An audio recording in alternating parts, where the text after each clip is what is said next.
I never thought a workday could turn into the kind of nightmare that sticks with you forever. It started like any other Monday. I arrived early at the office, coffee in hand, mentally preparing for the meetings ahead. My wife, Sarah, had promised she'd come by to drop off some documents for a client we were both involved with. Simple, professional, harmless. Or so I thought. She arrived right on time, smiling, carrying a folder and a bag. But she wasn't alone. Behind her, there was a man I didn't recognize at first. Tall, confident, with a presence that seemed to command attention in every room he entered. "Hi," I said, extending my hand, trying to be polite. He didn't shake it. He just stared at me. That's when I noticed the look in my wife's eyes, nervous, maybe even guilty, the kind of look that immediately sets off alarms in your gut. And then he spoke. "You must be..." His tone was casual, but there was an edge to it, almost a challenge. "Sarah's husband?" I nodded slowly, sensing the tension, but trying to remain calm. "Yes, that's me."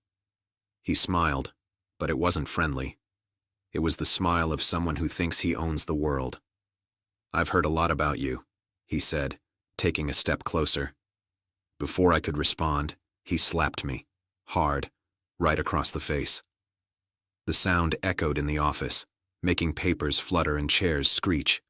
I stumbled back, more shocked than hurt, staring at him as my hand went to my cheek. Sarah gasped. "What the hell?" I started, voice shaking with disbelief and anger. "You heard me," he said, leaning closer, his voice low and threatening. "You're not the man she thinks you are anymore." The office had gone silent. Colleagues peeked out from their cubicles, mouths open, unsure whether to intervene or stay out of it. I couldn't believe this was happening. My wife, just stood there, frozen, not saying a word. "Sarah, do something!" I shouted, rage building. "Stop this!" She looked down, avoiding my gaze. Her hands shook slightly. I didn't know he'd react like this," she whispered. "Not know?" I snapped. "You let him come here. You brought him into my office. Into my space." He laughed like I was a joke. "Relax, man. She's mine now. Just accept it." My heart raced. The humiliation, the betrayal, the disbelief, it all collided into a sharp, burning pain in my chest.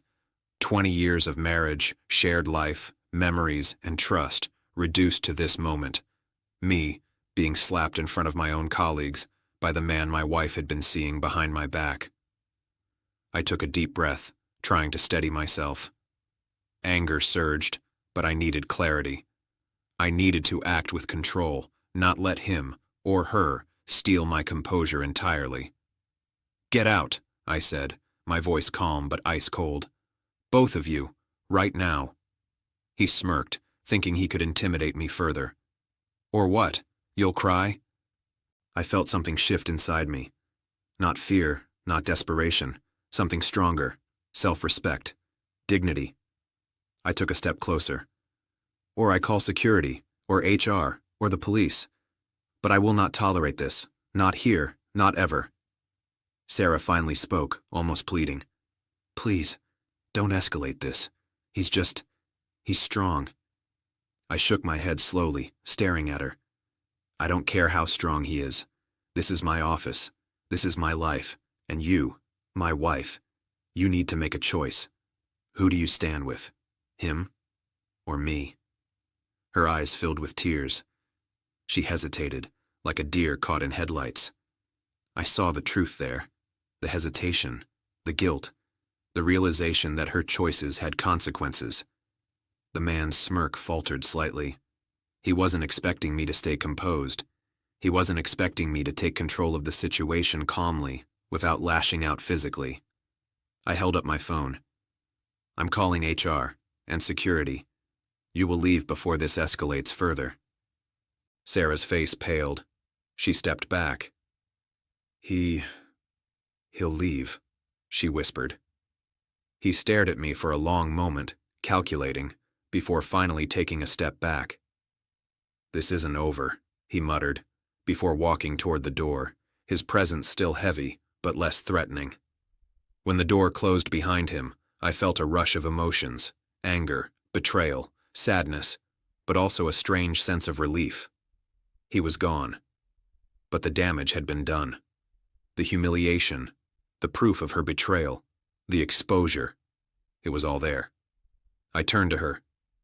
"Do you understand what this means?" I asked quietly. She nodded, tears streaming. I messed up. I shouldn't have.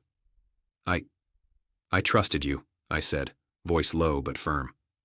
"I trusted you with my life, and you allowed this alpha to come in, slap me in my own office, and humiliate me, in front of everyone." She sobbed quietly. I know. I shook my head. "I can't do this anymore. Not like this. Not with you choosing him over me. Not with you allowing this to happen." Her hands reached for me, but I stepped back. "No. You made your choices. I'm done." I walked to my office door, grabbed my coat, and left the building. I didn't argue. I didn't beg. I didn't look back. The cool air outside hit me like a cleansing wave. I realized something crucial. She had shown me who she truly was, and it wasn't the woman I married. She had chosen excitement, dominance, and deception over love, commitment, and honesty. I felt a mixture of grief and relief. Grief for what we had lost. Relief that I finally saw the truth. Some betrayals are loud, humiliating, and public. Some betrayals are quiet, invisible, and toxic. But this one was crystal clear. I didn't return that night. I didn't call her. I didn't try to explain. I walked away from the life I thought I had, from the marriage I thought I knew, and finally reclaimed my dignity. Sometimes, walking away is the only way to win.